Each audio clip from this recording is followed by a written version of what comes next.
बुद्धिमान व्यक्ति हैं, भगत हैं, उनका तो यह बात समझ में पक्की आ जाएगी कि ये जो भी आज इंटरनेट सिस्टम, यूट्यूब आदि बनाया है और ये इलेक्ट्रॉनिक सिस्टम बनाया है, ये परमात्मा ने दी है बुद्धि। अब जैसे ये अध्यात्म मार्ग का ज्ञान आज तक किसी ऋषि महर्षि से, बड़े बड़े विद्वान जो दीक्षा करते, किसी के पास नहीं था, और यू ज्ञान इस दास को दे दिया और ऐसा सुलझा कर धर दिया, आम व्यक्ति समझ सकता है। आपके लिए कितनी सुविधा होगी ना। आप ये गीता पढ़ते पढ़ते कितने दिन हो गए थे, और इस गीता को फर्स्ट क्लास की बुक बना दिया परमात्मा के ज्ञान ने। पहली कक्षा की किताब से दिखा हमने, ना पाठ दिखाई देता। तो इस दास ने अपनी अकल और अपनी बुद्धि का खूब पता है, जिसी मेरे में बुद्धि थी, मुश्किल से पास होया करते, पढ़ा करते जब, और 6 बार पढ़ा करते जब कि एक लेसन याद होया करता। आज उस परमात्मा ने अकल दी, बुद्धि दी, और ये सब सदग्रंथ खोल कर धरवा दिए। तो गॉड गिवन माइंड है ये, ना कि जीव का।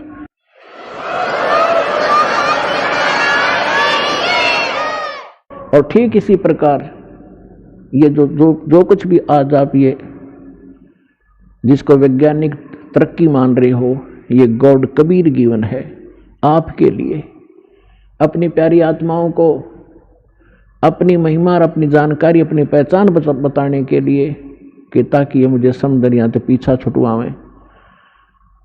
ये विज्ञान कति काम नहीं आवेगी किससे कभी। और दूसरी कृपा की दाता ने विज्ञान दी, डॉक्टरों को बुद्धि दी, अच्छी दवाइयाँ खोज ली। आप पहले हम देखा करते, हमारे पूर्वज और हम भी जब छोटे छोटे थे, इतनी औषधि थी नहीं, सिर में दर्द हो जाता, कपड़ा बांध के 3-3 दिन पड़े रहा करते, काम भी ना कर सके थे। और अब लेकर टेबलेट 10 मिनट में अपना काम करो। तो आज अगर वही स्थिति होती, शरीर में कष्ट हो जाता, तो भक्ति भी नहीं कर सकते आप। तो आज ऐसी मेडिसिन जो दी है, ये परमात्मा गॉड गिवन है, कबीर साहब ने दी है। और एक टेबलेट ली और अपना भजन करो और काम करो।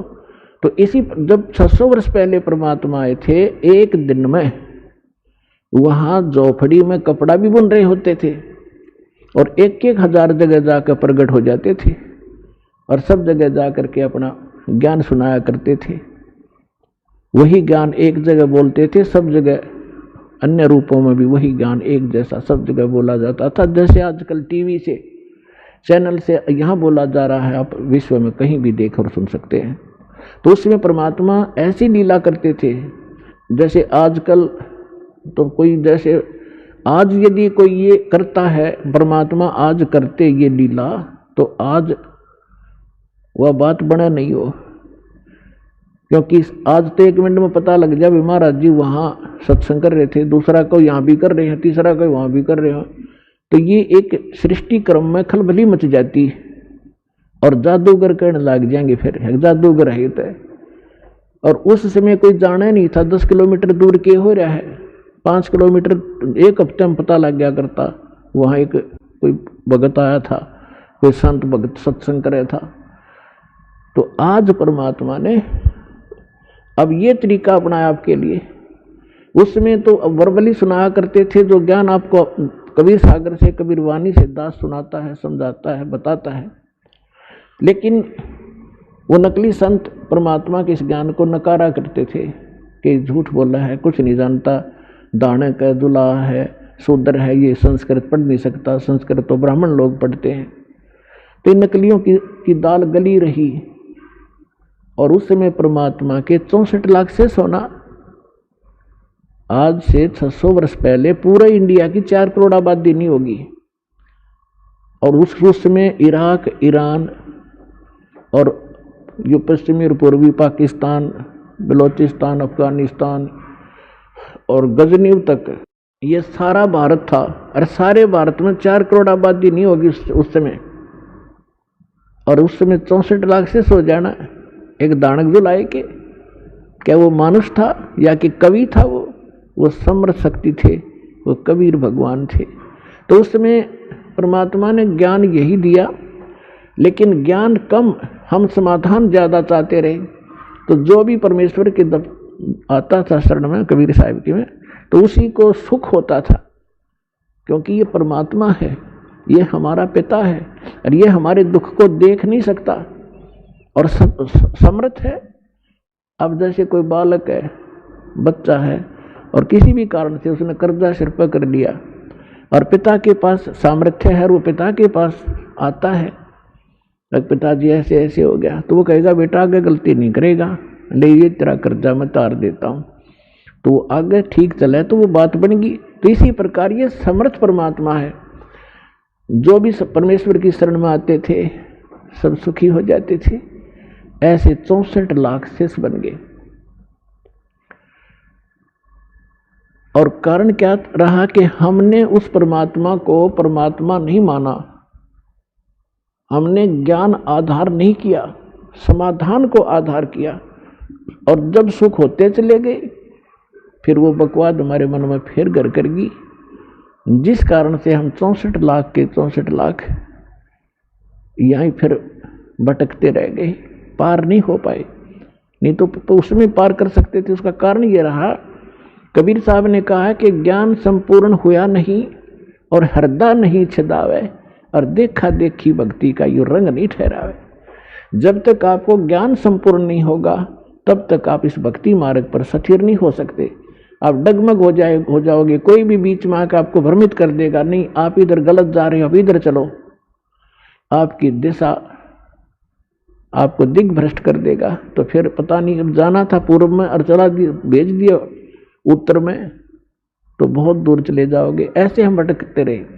तो अब परमात्मा ने ये ज्ञान इसलिए आपके लिए तैयार किया है, पहले आपको शिक्षित किया। पुण्यात्माओं, जो दास वचन कह रहा है इसमें बहुत वजन है और सत्य से परिपूर्ण है।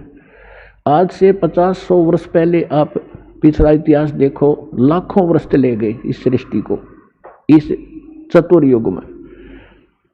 कोई भी अपने जो आम नागरिक शिक्षा नहीं, अपनी नेक नीति से कमाई करके अपना परिवार पोषण ही करता था। एक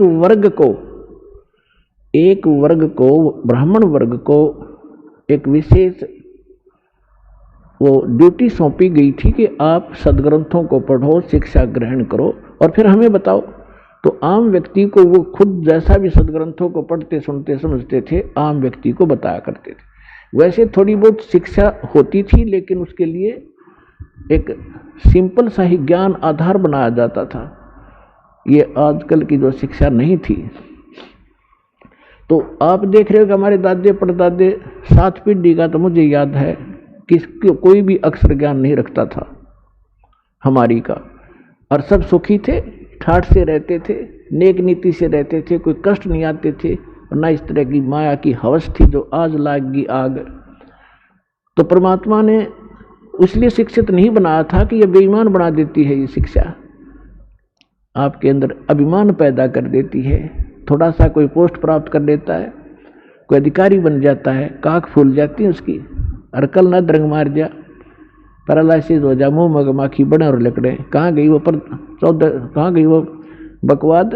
तो जब तक जीव को अपने औकात का पता नहीं लगेगा, ये ठोकर पर ठोकर खाओगा। और सबसे बड़ा दुख और सबसे बड़ा बाधक भगवान के मार्ग में अभिमान होता है। तो इसलिए इस ज्ञान शिक्षा परमात्मा ने अब मजबूरन देनी पड़ी आपको कि आपको चाहे कितने सुख दे देते यहाँ पर वाला स्थलों का आश्रम में, और आपको ज्ञान नहीं होता, आप फिर भी यहाँ से भाग जाते। अब पहले आपको ज्ञान से रंगा जाता, आपको इसलिए बुलाया जाता है कि आप रह रहकर यहाँ आए, और आपको यहाँ आने से बहुत लाभ होता है। आप जैसे आप सत्संग के लिए तैयारी करते हो, 4-5 दिन पहले तो अपने घर की सेटिंग करने लग जाते हो कि मैंने 2-3 दिन सत्संग में जाना है। तो वो भी आपके पुण्य शुरू हो गए। भगवान के लिए ही आपने किसी कोई भी सेटिंग की, फिर यहाँ आते हो, यहाँ तो दंडवत प्रणाम करते हो, 2 पैसे दान भी करते हो। ना तो ये पैसा कितने डॉक्टरों का लगाओ, ना कोई लेकर ना दे, वो लेकर भाग जाता, या कहीं और कोई पशु बिगड़ जा, या कोई और बिजनेस में हानि हो जाती, वो पैसा आपके पास नहीं रहना था। और इस दान करने से आपकी हानि में भी बचाव होगा, आपके पुण्य साथ बनेंगे। और ये ज्ञान यज्ञ रूपी सत्संग से आपको ओत प्रोत किया जाता है। तो ये सब प्रकार के पुण्य 500 यज्ञ आपसे करवाई जाती है। आपको यहाँ बुलाने का उद्देश्य ये है कि आप इस ज्ञान को समझें और भक्ति के अंदर आपकी श्रद्धा बढ़े और आप पुण्य युक्त हों।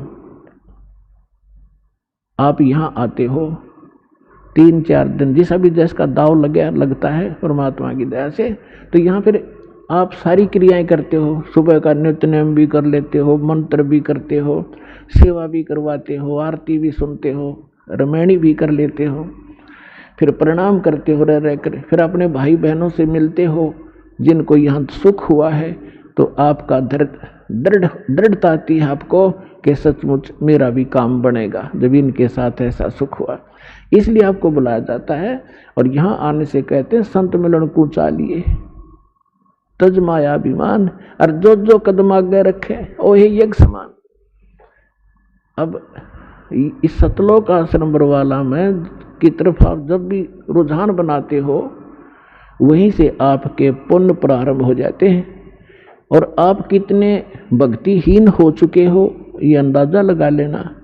आजीवन आप यह भक्ति करते चलोगे, तब जाकर के आप सतलोक जाने योग्य पुण्य युक्त हो पाओगे। तो आप कितने, जब सतलोक से आए थे तब आप कितने पुण्यकर्मी प्राणी थे। इस काल के होटल में आकर आपने सारी पूंजी का नाश कर दिया, आप एक भिखारी बन गए। गरीबदास जी कहते हैं उत्तर दक्षिण पूर्व पश्चिम तो फिरदा दाणे दाणे नु, और सर्व कला सतगुरु साहिब की हरियाए हरियाणे नु। तो हर एक दाने के लिए धक्के खाते, अंडो को इंग्लैंड में जा रहा, हर को अमेरिका में धनी बन कहूँगा। आपने यही धनी बना दे परमात्मा, जो नीत साबित होता है। करके देखो, भक्ति 100 सुख देगा, 100 बरकत देगा, 100 प्रकार की आपकी हानि टाल देगा, यही सुख हो गया। और फिर धन का करोगे क्या तुम? जब आपको ये अध्यात्म ज्ञान होगा, फिर आपको केवल गीता अध्याय नंबर 7 के श्लोक नंबर 29 याद रहेगा। गीता ज्ञान दाता कहता है कि जो प्राणी मेरे इस ज्ञान को आश्रय रख करके तत्वदर्शी संत की खोज कर लेता है, जिसने तत्वदर्शी संत मिल गया, मेरे इस ज्ञान को आश्रय कर लिया, तो फिर वो जो व्यक्ति जरा और मरण से छूटने के लिए प्रयत्न करते हैं, इस संसार की किसी भी वस्तु की वो इच्छा नहीं रखते। जरा माने वृद्ध अवस्था का कष्ट और मरण माने मृत्यु। अब भक्तात्माओं थोड़ा सा ज्यादा जोर देना अध्यात्म मार्ग की ओर। या माया तो बतेरी जोड़ लिया आपने, और किसी के पास कोई सेठ बना दिखता नहीं। अरबपति देख लो, उसके ऊपर कम से कम 1 अरब पैसे होंगे तो 2 अरब कर्जा पाओगा। हमने न दिखा 4 फैक्ट्री है इसके, लेकिन उसकी मेंटली हालत इतनी बुरी होती है, सपने में सुख नहीं उस मानस को। तो आपने ये इधर ज़्यादा ध्यान देना पड़ेगा भगवान की तरफ। इस मार्ग के ऊपर आपने आगे बढ़ना पड़ेगा। आप यहाँ क्या किसके लिए जोड़ा? परमात्मा कहते सर्व सोने की लंका थी वह रावण से रणधीरम, एक पलक में राज विराजी जम के पड़े जंजीरम। और सारी सोने की लंका बनाए बैठा था और 1 ग्राम सोना भी साथ नहीं ले जा सका। तो फिर हमें ये ज्ञान होगा। जैसे गीता अध्याय नंबर 7 के श्लोक 29 में कहा है कि जो जरा और मरण से छूटने के लिए प्रयत्न कर रहे हैं और कोई वस्तु की इच्छा नहीं रखते, वे उस परमात्मा से, तत्वब्रह्म से और सारे अध्यात्म ज्ञान से और सभी कर्मों से परिचित हैं। उसी का दिल डटेगा, इस काल के जाल से उल्टा हटेगा, जिसने संपूर्ण ज्ञान हो जाएगा। तो कबीर साहब कहते हैं ज्ञान संपूर्ण हुआ नहीं और हृदय नहीं छिदाया, तो इस देखा देखी भक्ति का रंग नहीं ठहरावे। तो 64 लाख से सारे भाग्य भगवान को पहचाना नहीं, क्योंकि उनको ज्ञान नहीं था। और आज ज्ञान करवाया भगवान ने, आपको प्रमाण देकर ऐसा रंग दिया है कि आप यहां से हिल नहीं सकते। आपको ये स्थान बरवाला ऐसा दिखाई देगा जब आपकी बुद्धि ठीक काम करेगी और ज्ञान आधार बन जाएगा। बंदी छोड़ दयाल जी तुम तक हमारी दौड़े, जैसे कागज जहाज का अब सूझे और न ठोरे। जैसे पुराने समय में समुद्री जहाज होते थे, उसमें कोई ऐसा दिशा सूचक ऐसे होते थे टेम्परेरी से, नॉर्थ साउथ पोल ही बताने वाले, तो वो लेकर जहाज लेकर चल देते थे रात शाम के समय। और जहाज में कौवा बैठ जाता था कि रात्रि में सुबह उठेंगे, सभी खाना खाएंगे, कुछ टूक बाहर डाल देंगे। जहाज के अंदर ग्राउंड भी होता है, तो वो कौवा इस लालच में बैठकर चला जाता है। रात्रि में 200-250 किलोमीटर जहाज समुद्री निकल जाता है। तो वहां जाने के बाद सुबह होता है, तो होता था तो ड्राइवर जो होते थे इसके चालक जहाज के, वो ये चेक करना चाहते थे सुबह उठ करके हमारी दिशा ठीक है कि नहीं, क्योंकि जो दिशा सूचक होते थे नॉर्थ साउथ वाले जो चुंबकीय, तो कई बार चुंबकीय चट्टानों से डिस्टर्ब हो जाते थे। उसको जांच करने का उनका एक मोटा सा तरीका अपना रखा था कि कौवे को उड़ा देते थे, उसको उड़ने के लिए विवश कर देते थे। जो जहाज पर बैठ कर चला गया उसको डले डुले मार कर उसको विवश कर देते थे उड़ने को। तो कौवे के अंदर एक ऐसी कला दे रखी है भगवान ने कि उसको ये वो दिशा भूल नहीं पड़ती जिस दिशा से वो चला था, तो फिर अपने घर की तरफ ही उड़ता है सीधा स्ट्रेट। तो जिससे वो जहाज के चालक तो अपने उस इंस्ट्रूमेंट की जांच कर लेते सही है या गलत है, गलत है तो सेट कर लेते अपनी दिशा जहाज की। और थोड़ी देर में वो कौवा उड़ के थोड़ी बहुत दूर जाता, 1000-2000 फुट, फिर उसको कहीं सथाना नहीं दिखता कहाँ तक उड़ के वो जाकर बैठे।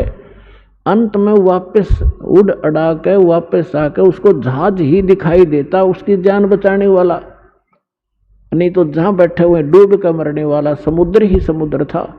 तो वापस आकर उसने जहाज पर ही शरण लेनी पड़ी और स्थान कहीं उसको दिखाई नहीं दिया जहां उसकी जान बच सके।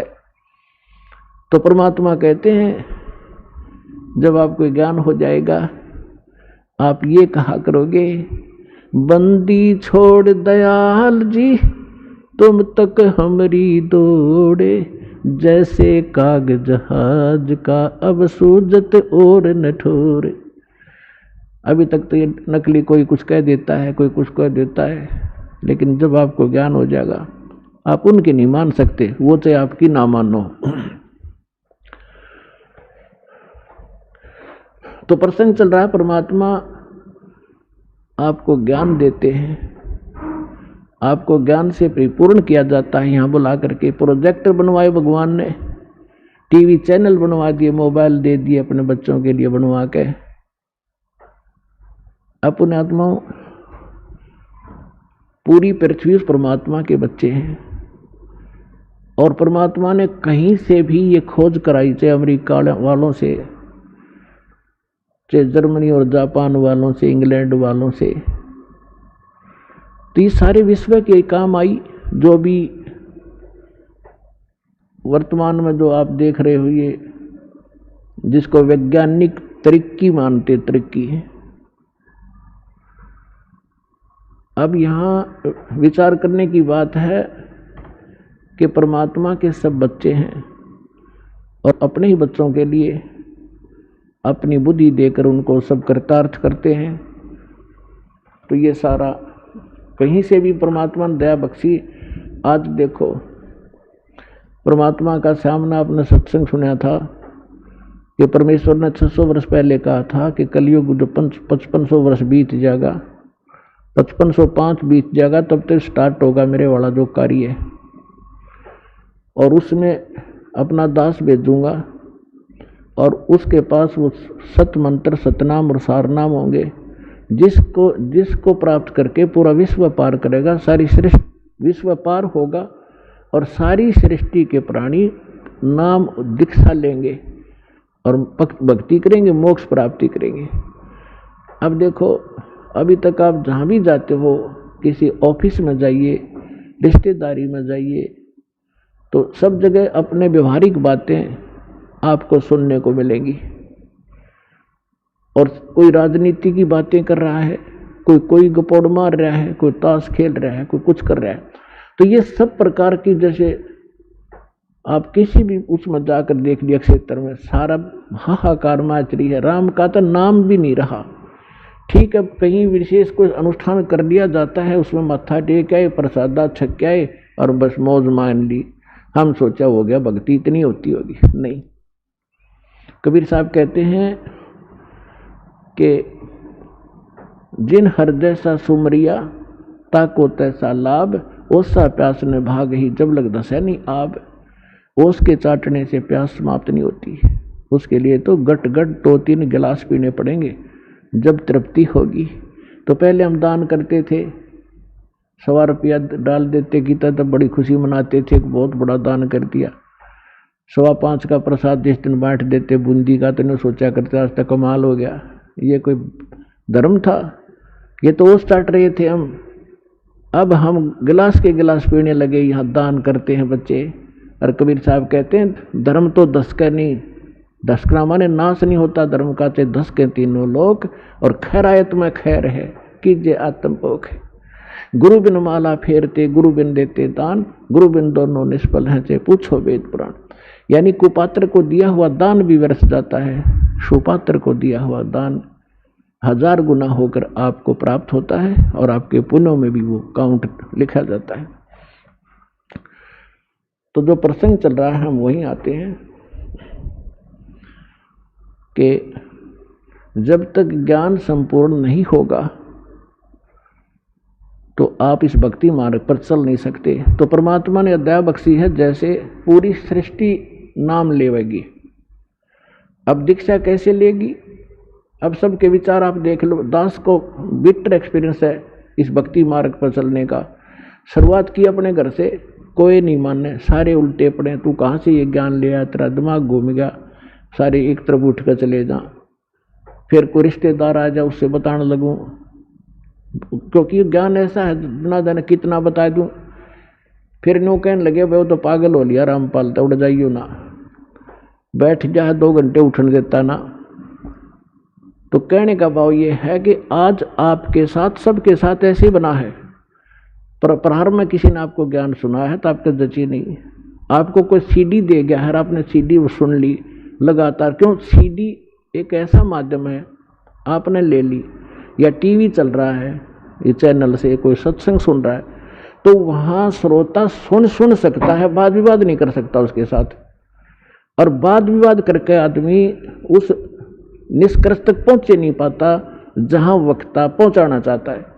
तो परमात्मा ने अध्याय बख्शी कि टीवी के सामने बैठ कर तो कितना ही कुछ सोचता रहे कि झूठ बोला है, झूठ बोला है, और जब प्रमाण सामने आएंगे, अगर वो बीच में ही वाद विवाद हो जाए, आमने सामने बैठे होते तो बीच में वाद विवाद कर देता है, क्या ले रहा, उठ कर चला जाता।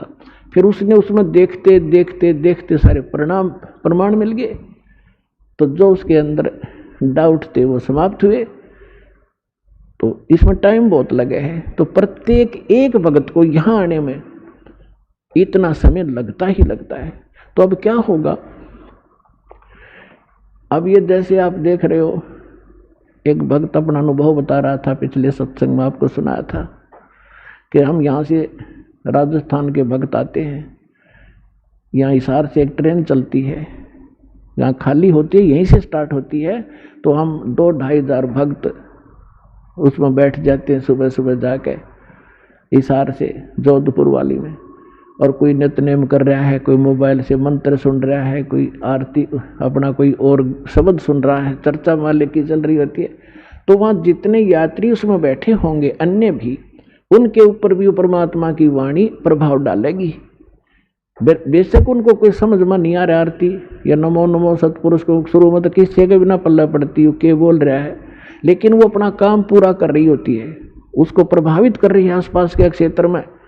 इवन चींटी, पक्षी, पशु, गांव घर के जो पशु हैं उन पर भी प्रभाव पड़ेगा। और इस वाणी के सुनते उनको शीघ्र ही, क्योंकि भगत के घर में पशु पक्षी जीव जंतु जो भी होंगे उनका भी उद्धार ही होगा। तो इस वाणी में इतनी शक्ति है, परमात्मा की वाणी के अंदर इतना अफेक्ट है कि इस आत्मा के बहुत से पाप ऐसे होते हैं जो ज्ञान यज्ञ से कटते हैं। और फिर उसके अंदर एक विशेष प्रेरणा बनती है भगवान की तरफ से कि कैसा है नास्तिक को। अब नास्तिक कैसे है, जैसे ये आत्मा पाप कर्मों से मूर्छित पड़ी है। अब जैसे किसी को सर्प डस जाता था, अब उसको एक गारडू होता था, विष उतारने का वो मंत्र सिद्ध कर लेता था। ये आध्यात्मिक जो विज्ञान है ये सबसे उत्तम है। अभी तक आपने देखा होगा कोई झाड़े झूड़े ला दिन छोटा मोटा बुखार उतार देते हैं, तो ये इस तरह की क्रियाएं हैं। लेकिन ये भक्ति, ये तो एक अंश मात्र है। और भक्ति जब सत्य साधना आपको मिल जाएगी, किसी चीज की जरूरत नहीं पड़ा अपने, ना झाड़ियाँ की। इस परमात्मा की भक्ति में सारी शक्ति है, सारा कुछ अध्यात्म मार्ग इसमें है। अब जैसे किसी ने कोई मंत्र सिद्ध कर लिया, आपका मंगलाचरण है जो हम आपको देते हैं, सबसे पहले इसको बोला जाता है। ये मंगलाचरण सब मंत्रों का मूल मंत्र है, चाहे किसी झाड़े ला लो, लेकिन आप झाड़ा मत लगाना। इस मंत्र को जाप करने से आपके आसपास कुछ भी नहीं रहेगा, और फिर आपका मंत्र जो दूसरा दे रखा है वो करते रहे। तो कहने का भाव ये है कि इस दास ने इस अध्यात्म मार्ग का बिटर एक्सपीरियंस हुआ। और पहले परमात्मा ने सन 1988 से 1994 तक 6-7 वर्ष इन सभी संतों महंतों महात्माओं की जानकारी दिवाई, के सत्संग सुना, इनकी क्रियाएं देखी। तो सुनने को मिला कि गरीबदास जी संत था, उसने गरीबदास जी के ग्रंथ में एक शब्द है, घट ही अंदर गारडू धोखे मर गईया, सार शब्द चीन्या नहीं और कोई भेद ना लैया। ये 5-7 लाइन है, उसने उसको सिद्ध कर लिया 1000 बार 2000 बार पढ़ के। तो उसमें शक्ति आ गई कि सर्प किसी ने डस जा, वो मंत्र बोल देता, मन मन में बुदबुदा देता, उसका जहर उतर जाता, जीवित हो जाता था। वो उसी से प्रभु पा गया, संत को आ गया। और हम इस वाणी ने रोज पढ़ना तो या आत्मा के सारे जहर तार देगी। जैसे गारडू अपना मंत्र बोलता है और जिसको सर्प डस गया मूर्छित पड़ा है, वो ना उस मंत्र को सुन रहा है ना समझ रहा है, लेकिन वो मंत्र अपना काम कर रहा है। उसने उस विष को उतार दिया, विष उतरते ही वो चेतन हो गया, जीवित हो गया, मूर्छा उसकी खत्म हुई, तो अपना सुचारू काम करने लग गया। इसी प्रकार आपकी सभी की आत्माएं इस अज्ञानता से और इस पाप कर्मों के विष से अचेत होगी है। जो मूल काम था उसने भूल कर और कुछ कर रहे हैं। तो ये वाणी जो आपको दी जा रही है ये सारे विश्व में फैलेगी और सब पर प्रभाव डलेगा। चाहे कोई ना सुन रहा है, ना समझना चाहता है, घर में चला है और सदस्य नाम नहीं ले रखा, कुछ दिनों में देख लेना वह भी नाम लेंगे, क्योंकि उनके वो विष उतर जाएगा जो पाप कर्मों का, उनका धीरे धीरे कम होगा और वो फिर उनमें एकदम प्रेरणा बढ़ेगी। अब जैसे खेत में हमने देखा ये ट्रैक्टर वाले ऊंचे शोर में ऐसी बेहुदी भजन गाने रागनी वो गाते हैं, ट्रैक्टर चलाते हैं, और वहाँ पर भगवान के भक्त अपना कान में लीड ला के और कोई मंत्र सुन रहा होगा या कोई शब्द सुनेगा, ट्रैक्टर चलाते चलाते नित्यनेम कर रहा होगा और सुन रहा होगा, मजदूरी करते करते भी आप ये कर रहे होंगे। और ऐसे भक्त का बोया हुआ बीज भी जो भी आम समाज खावेगा उसको भी प्रभाव डालेगा। एक समय की बात है कि एक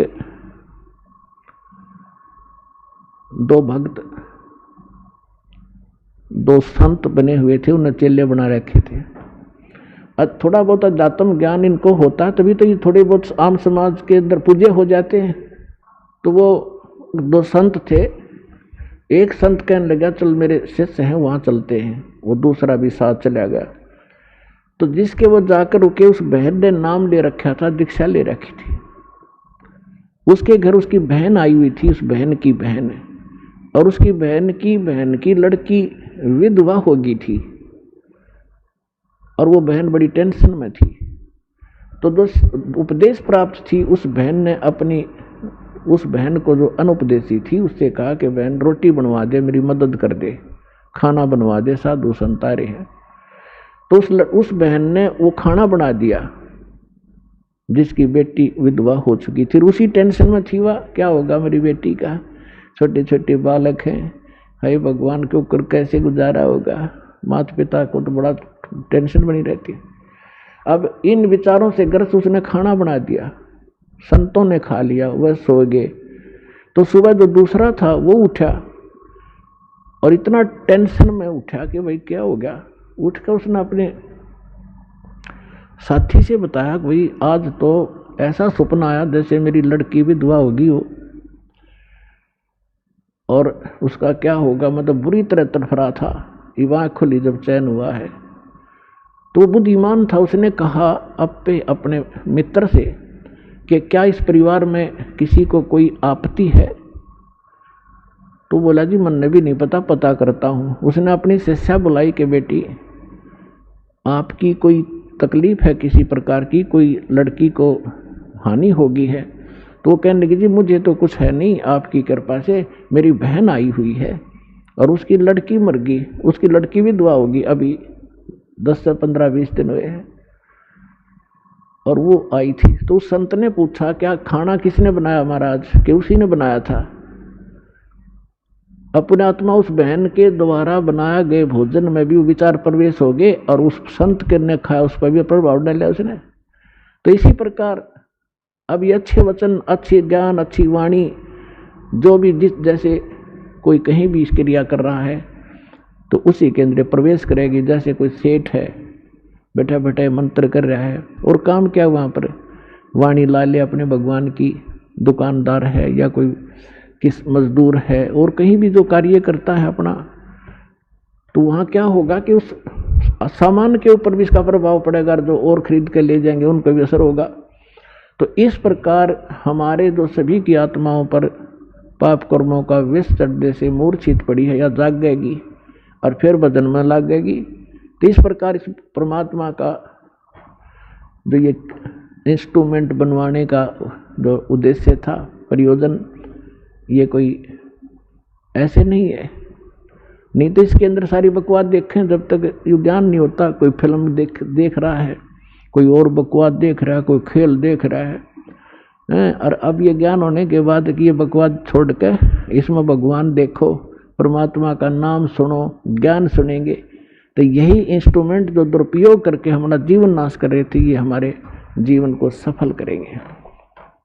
तो परमेश्वर आपको क्या बताना चाहता है दास परमेश्वर के इस ज्ञान के माध्यम से, कि आप यहाँ जिस दिन से दीक्षित हो जाते हो, आपका वो एक मानुष जन्म प्रारंभ होता है। उससे पहले आप मनुष्य शरीर अवश्य था लेकिन कर्म मनुष्य के नहीं थे। सभी सद्ग्रंथ, सभी संत और खुद परमात्मा आकर बताते हैं कि परमात्मा इस मनुष्य जीवन की प्राप्ति आपको केवल परमात्मा प्राप्त करने के लिए और जरा और मरण के संकट से छुटवाने के लिए ही प्राप्त होता है। आपको ज्ञान संपूर्ण होता नहीं, और संसारिक लोगों से जो ट्रेनिंग आपको मिलती है उसमें दृढ़ हो ही जाते हो। कोठी बना ले बेटा, उस लड़के ने देख ले थोड़े से दिन हुए नौकरी लगा था और 2 कोठी बना ली, तो हमारे वो इंजेक्शन लग जाते हैं, हम फिर वही टारगेट लेकर आगे चलते हैं नौकरी में या कोई बिजनेस में। कोठी बनाऊं, प्लाट लूं, कार लूं बढ़िया सी, और 1 मिनट में मृत्यु हो जाती है और कोठी कार धरी धराई रह जाती है। कबीर साहब कहते हैं राम नाम कड़वा लगे, राम नाम कड़वा लगे, ये मीठे लगे दाम, दुविधा में दोनों गए, भाई माया मिली ना राम। पुण्यात्मा, इस अध्यात्म मार्ग से जब आप परिचित हो जाओगे, आपको कोई किसी प्रकार की भी शंका, डाउट नहीं रहेगा। जैसे आपको ज्ञान वही होता है, प्रमाण वही होते हैं, उदाहरण वही होते हैं जो रह रहकर पूरे वर्ष सुनाए जाते हैं, और आपकी आत्मा को ये ज्ञान और ये प्रमाण कितनी बार सुने उतनी बार अच्छे लगते हैं, तो आप स्वस्थ हैं। और जिसको ये महसूस होता है कि ये सत्संग तो मैंने पिछली बार भी सुना था, ये बात सुनी थी, तो ये आपकी कमजोरी है।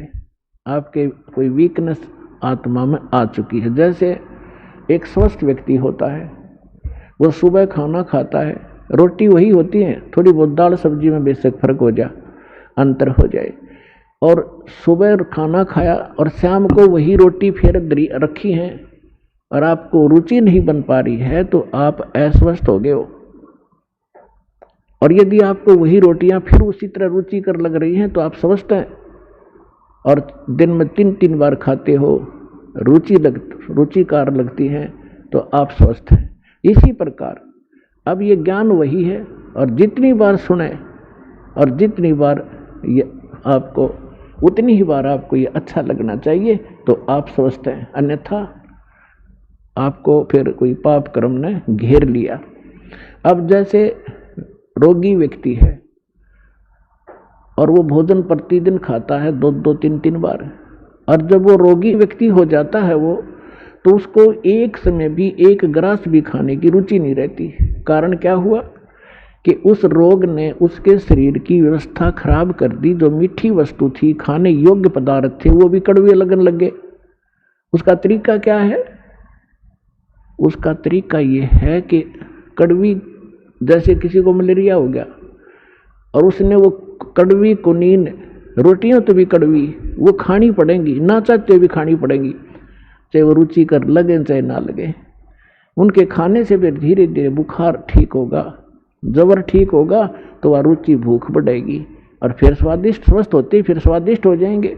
तो इसी स्वादिष्ट लगा करेंगे। इसी प्रकार ये सत्संग के अंदर ये दोनों डोज हैं। इसमें आत्मा का आहार भी है और ये ट्रीटमेंट, ये उपचार भी साथ होता है। जैसे कोई भक्त सत्संग सुन रहा है और ये मन में आता है कि तो पहले भी सुना था, तो बेशक आप ना चाहते हुए भी उठकर नहीं जाना चाहिए, उसको बार बार सुनना चाहिए। थोड़ी सी देर में आप देखोगे, ओहो ये तो ठीक सी लगन लाएगी, तो ये कुनीन का काम भी करेंगी। ना चाहते हुए भगवान की महिमा को सुनते ही रहना चाहिए, और ना चाहते हुए भक्ति जैसे मंत्र करने लगते हो, रुचि सी ना बनती, ना बनन दे। एक बार मंड जाओ करडे से होकर, मन भागन दे, दूर थोड़ी देर भागेगा, फिर आप पे सेट होगा। इसी प्रकार परमात्मा कहते हैं, कबीर हरि के नाम को खज बजो चाहे खज, उल्टा सुल्टा ओ गही खेत पड़ा जो बीज। अब परमात्मा के नाम में लग जाओ, चाहे हज यानी अपनी रुचि से, या खज के माथा सा ठनकते हुए भी शुरू कर दो। और कहते हैं जैसे खेत में बीज पड़ गया, उल्टा पड़ोते सुल्टा उगेगा। तो इस प्रकार आपने इस ज्ञान को सुनना चाहिए। अब जैसे हमने जो ट्रेनिंग समाज से मिली, जहां भी गए उन्होंने यही कथा सुनाई, क्या कर रहा है बेटा? कि इंजीनियरिंग कर रहा हूँ। अच्छा क्या लगेगा? जेई लगूंगा। कोई कहे मैं STO लगूंगा। अच्छा हमारे गांव में एक लड़का था भाई फलाने का सर, वो जेई लगा था, उसने एक कोठी वहाँ बना ली और एक प्लॉट खरीद लिया और उसने न्यू कर लिया। तो हमने फिर वही सोच हो जा BCA बनावांगे, जेई लग के या SDO लग के, तो वो इंजेक्शन लग गए तो हम उधर प्रेरित हो गए। अरे ज्ञान सुनाएंगे भगवान का तो हम इधर दृढ़ हो जाएंगे। वो तो हमें जहर दिखाई देगा, कोठी और बंगला में सारा जीवन नाश कर देना, मामूर्ख व्यक्ति का काम दिखाई देगा। तो इसी प्रकार सत्संग में आने से, इस ज्ञान को बार बार सुनने से आपको दृढ़ता आएगी। कबीर साहब कहते हैं, देखो हम यहाँ माया मांगने आते हैं, परमात्मा कहते हैं ये तो मैं रूंगे में दूंगा आपको फ्री में, ये तो आपको फ्री ऑफ कॉस्ट दूंगा, ये तो हमारा सौदा भी नहीं है, ये तो वैसे दूंगा आपको। अब रूंगे की परिभाषा बताऊं थोड़ी सी, क्या होती है। पहले हमारे गांव में, सभी गांव में ग्रामीण में ऐसा था, पैसे वैसे होते नहीं थे। ऐसे ही जैसे कोई सब्जी बेचने आया या कोई और सामान, प्याज बेचने आया या कोई और सामान लेके आता, तो हमारी दादी जी क्या करती थी, गेहूं का बेला भर ले जाती और उसको पूछती, भाई ये कैसे देगा टिंडे तू? वो कहता जी गेहूं के 2 बार दूंगा। बोला तोल दे। और जब तो सौदा तो कर लिया गेहूं का, 2 बार तुलवा लिए, 1 किलो के 2 किलो ले लिए, किलो गेहूं के बराबर। फिर नो क्या करती, भाई रूंगा और दे। रूंगा माने बिना बगैर सौदे में अलग आइटम, वो एक आधा टिंडा ठाकर और घेर देता, ले दाई रूंगा ना भाई थोड़ा और देख दो, वो देख दो और घेर देता, बुढ़िया राजी हो जाती। तो ये रूंगा माने फ्री ऑफ, वो तो फालतू का। तो जो असली सौदा हम आपको यहाँ देंगे करेंगे, वो जन्म और मरण के इस दीर्घ रोग का नाश करेंगे। और जो आप यहाँ मांगने आते हैं तो रूंगे में देंगे आपको, अगले हो जा राजी। जो संसारिक संपत्ति जो आपको आवश्यक होगी और आपके कष्ट जो आपके ऊपर संकट आ रही है तो रूंगे में ठीक करेंगे कबीर भगवान हमारे। और असली दुख तो आपका, असली सौदा तो ये है जो आपका जन्म मरण का रोग काटेंगे, जो पृथ्वी पर इस ब्रह्मांड में कोई नहीं कर सकता इस काम को। जो सतलोक आश्रम बरवाला जिला हिसार हरियाणा में आपको आज उपलब्ध है।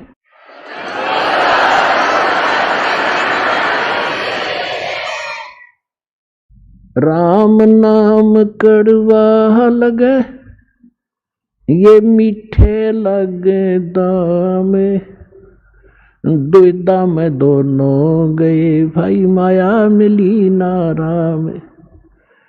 अब इन्हीं इंजेक्शनों से प्रभावित व्यक्ति, एक बार ये दास मेरे पूज्य गुरुदेव जी के सतलोक गमन के उपरांत उनके आदेशानुसार दीक्षा नाम सत्संग करने लगा। तो हमारे पूज्य गुरुदेव जी का एक आश्रम मोघा के अंदर है, रेलवे स्टेशन के पास, और एक तलवंडी भाई जिला फिरोजपुर के अंदर है। तो जिला फिरोजपुर के अंदर जो तलवंडी भाई एक कस्बा छोटा सा बरवाले जैसा ही, तो वहाँ हमारे गुरुदेव जी के कुछ शिष्य थे। तो उन्होंने आग्रह किया कि आप यहाँ भी सत्संग किया करो। गुरुजी चले गए तो हमने सेकंड संडे यानी द्वितीय रविवार तलवंडी भाई में सत्संग शुरू कर दिया, हम जाने लगे। तो इस सत्संग को सुनकर प्रभावित तो आम व्यक्ति हो ही जाता है। तो उनके वहाँ कोई बुढ़िया की मृत्यु हो गई थी, उसके शोक व्यक्त करने के लिए कोई उनका रिलेटिव आया हुआ था। वो धनी व्यक्ति था, चंडीगढ़ का वासी था। तो उन्होंने उससे कहा कि शुक्रवार को आया था, वो शनिवार को जाना चाहा था शाम में 4 बजे से। उन्होंने कहा कि आप आज रुको, कल सत्संग होगा, आप सत्संग सुनकर जाना। तो वो कहने लगा मैं सत्संग बहुत सुनता हूँ, मैंने सब सुन रखे, मुझे काम जरूरी है, जाना पड़ेगा। तो उन्होंने भक्तों ने यह भी कहा कि सत्संग आपने जरूर सुने होंगे, लेकिन ये सत्संग कुछ उनसे भिन्न है, आप सुनो, हमारी प्रार्थना स्वीकार करो।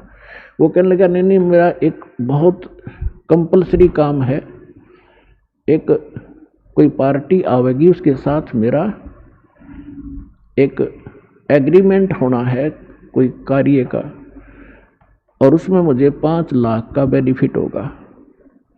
सन 1997 की बात है। उस समय के 5 लाख आज के तो मेरे ख्याल में 50 लाख होंगे। तो उन्होंने फिर प्रार्थना की कि कोई बात नहीं, कब आएंगे, किस टाइम आएंगे? कहना कल वो 1 बजे आएंगे। और मैंने उनके लिए सारी पार्टी का अरेंजमेंट करना है। तो उन्होंने फिर काफ़ी कहा, पर वो नहीं मानने वाला था, वो चला गया। अब वो वहाँ से 4 सदस्य थे घर में, 4 पति पत्नी, एक लड़का एक लड़की, और मारुति कार ले रखी थी। चंडीगढ़ के पास आकर एक ट्रक खड़ा, थोड़ा सा अंधेरा हो गया, आगे एक ट्रक खड़ा था बजरी का भरा हुआ, उसके पिछले व्हील निकाल रखे थे चारों और जैक ला रखा था।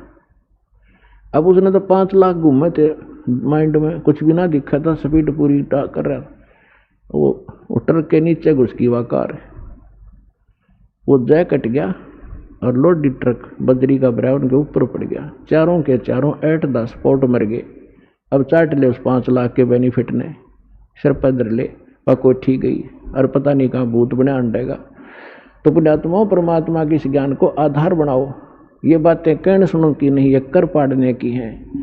राम नाम कड़वा लागे ये मीठे लगे दामे, दुविधा में दोनों गए भाई माया मिली ना राम। अब्राहिम सुल्तान अधम एक संपन्न सम्राट था, सारी सुविधाएं थी उसके पास, 18 लाख घोड़े थे, 18 लाख। हमारे गांव में पुराने समय में यदि किसी, आजकल तो इन कारों की महिमा है, जिसका कार है वो साहूकार माना जाता है। उस समय जिसके घर पर घोड़ा या घोड़ी होती उसको सेठ माना करते, बड़ा चौधरी आदमी है, घोड़ा रखा है। एक घोड़े से बीमा बन जाती थी और उसके 18 लाख घोड़े थे, और संपत्ति कितनी होगी। और वो उसमें इतना मस्त था, परमात्मा ने उस दलदल से उस आत्मा को निकालना पड़ा। अब थोड़ी सी कथा सुनाते हैं अब्राहिम सुल्तान अदम की। एक अब्राहिम सुल्तान अदम नाम के मुसलमान बादशाह थे इराक के अंदर। एक बल्ख नाम का उसकी राजधानी थी, शहर था, और ये बहुत संपन्न राजा था। ये पिछले जन्मों का परमात्मा का प्यारी आत्मा थी। कबीर साहब कहते, जो जन मेरी शरण है ताका हूँ मैं दास, और गेल गेल लाग्या फिरूं हूँ जब तक धरती आकाश है। कितने दयालु मालिक परमात्मा की आप कभी ना कभी शरण में अवश्य रहे हो पुण्यात्माओं। ना सतलोक आश्रम वाला में आप नहीं आ सकते। परमात्मा ला रहे हैं आपको, सौ कारण बना के, भटक तो वो रहे हैं आपके लिए। किसी अपनी प्यारी आत्मा को भेजते हैं, कोई संदेश देते हैं, कोई पंपलेट के माध्यम से आकर्षित होता है, कोई पुस्तक से, कोई टीवी देख करके खिंचा आ रहा है। तो ये सारा साधन ये परमात्मा आपके लिए करवा रहे हैं। आप कभी ना, आप वही 64 लाख में से हो जो सबसे पहले ही आएंगे। उसके बाद पूरा विश्व को उसी तरीके से जैसे सर्प का विष उतारने वाला गारडू मंत्र बोल बोल कर सचेत करता है, तो बाकी समाज को इस ज्ञान से, भक्ति से, इस परमात्मा की वाणी से, भक्तों के माध्यम से गांव गांव में, नगर नगर में ये मंत्र बोल बोल कर वो विष उतारेंगे। फिर वो जागेंगे बाद में। पहले 64 लाख आएंगे जो काशी में रह गए थे, भगवान के संपर्क में आए थे। तो परमात्मा कहती, एक बार जो मेरी शरण में आ गया उसके साथ रहूंगा सदा। तो कितने दयालु थे। जो आज से 600 वर्ष पहले भगवान नहीं आते या भक्ति में खत्म हो जाती, उस समय परमात्मा ने इसी लीला की और ऐसे चमत्कार किए। आज तक भक्तों के अंदर वो चर्चा का विषय है, भगवान ये कर देता है, तो वो क्या करते यही भगवान। और फिर कुछ सिरफिरे जैसे कमाल जैसे परमात्मा ने मुर्दा जीवित किया। लंबी कथाएं हैं ये बहुत गनी, लेकिन धीरे धीरे आपको सुनाया करेंगे। अभी तक तो आपको इन सदग्रंथों से, वेदों से ये मलाई निकाल कर आपके सामने रखी है। फिर ये कथाएं सुनाया करेंगे। तो दास, यदि ये कथा मैं पहले सुनाता, जब तक ये वेद सदग्रंथ और सब शास्त्रों से निर्णय नहीं निकालता था, किससे कहना जाता है कबीर इज गॉड। और अब इस ज्ञान के माध्यम से प्रत्येक आदमी ये मान रहा है भक्त कि कबीर इज गॉड और कंप्लीट गॉड। तो परमात्मा अब क्या करते हैं, हम तो धन मांगने आते हैं और कहते हैं, जो जन मेरी शरण है ताका हूं मैं दास। अब दास देख लो किसा होया करे। दास किसे कहते हैं, दास की परिभाषा सुनाता हूं। एक बार अब्राहिम सुल्तान अदम जो राजा था, उसने घर त्याग दिया था, परमात्मा की कृपा से घर त्याग दिया था, और वो किसी चला गया, एक आश्रम में रुक गया। उस आश्रम में सब दास कहें अपने आप को, फलाना दास फलाना दास, और थोड़ी बात पर एक दूसरे का न्याख काट लड़ने लगे, तू क्या बन रहा है। तब अब्राहिम सुल्तान अदम जिसकी दास कथा सुनाना जा रहा है, इसका थोड़ा सा लिंक बीच में और आ गया। जब वो घर त्याग गया था, पहले ये राजा था, तो उसने कहा कि भाई आप नाम दास जरूर लिखते हो, पर कर्म आपके लक्षण दास के नहीं है। उन्होंने पूछा, भाई क्या बात भगत जी, कैसे नहीं। उन्हें पता था कि राजा था और ऐसे राज त्याग कराया। तो उसने कहा कि जब मैं राजा था हम गुलाम लाते थे, गुलाम दास।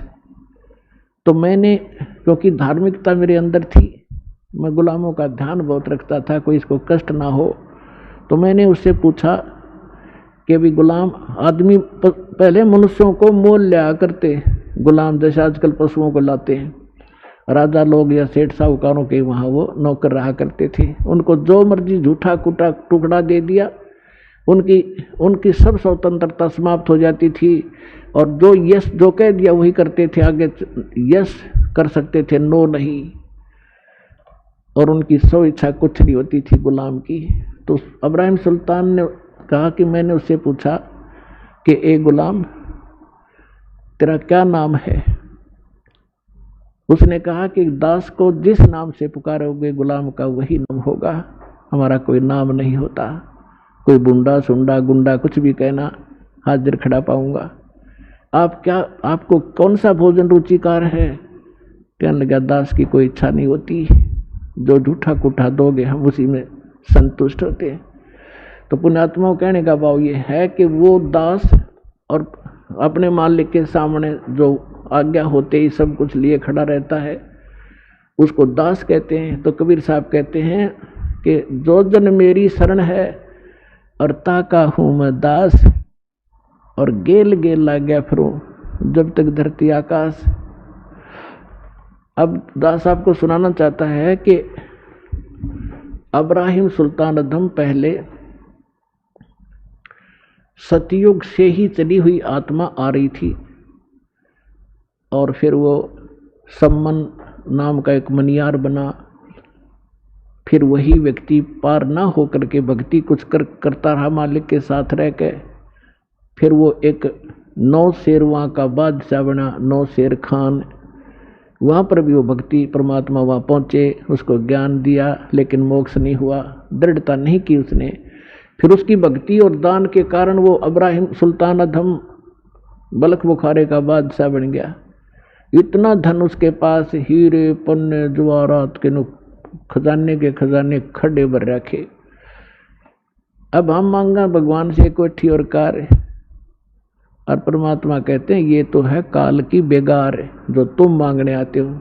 जब आप भगवान की शरण में आ गए, क्या परमात्मा अनजान है कि मेरे बच्चे को किस चीज़ की आवश्यकता है? आज्ञा रखेगा आपको, आपकी सोच से पहले। उसको आपका पहले पता है इसको क्या संकट आने वाला है, उससे पहले आपके पास आगे खड़ा पाओगा भगवान।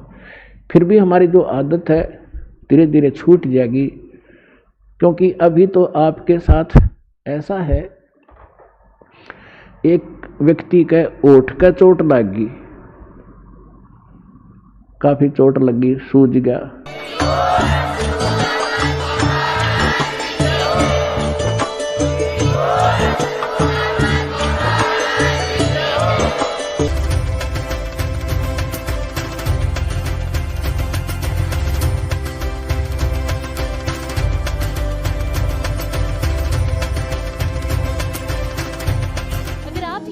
YouTube पर देख रहे हैं तो हमारे चैनल को सब्सक्राइब करें और बेल आइकन को दबाना ना भूलें। अगर आप Facebook पर यह वीडियो देख रहे हैं तो हमारे पेज को लाइक करें।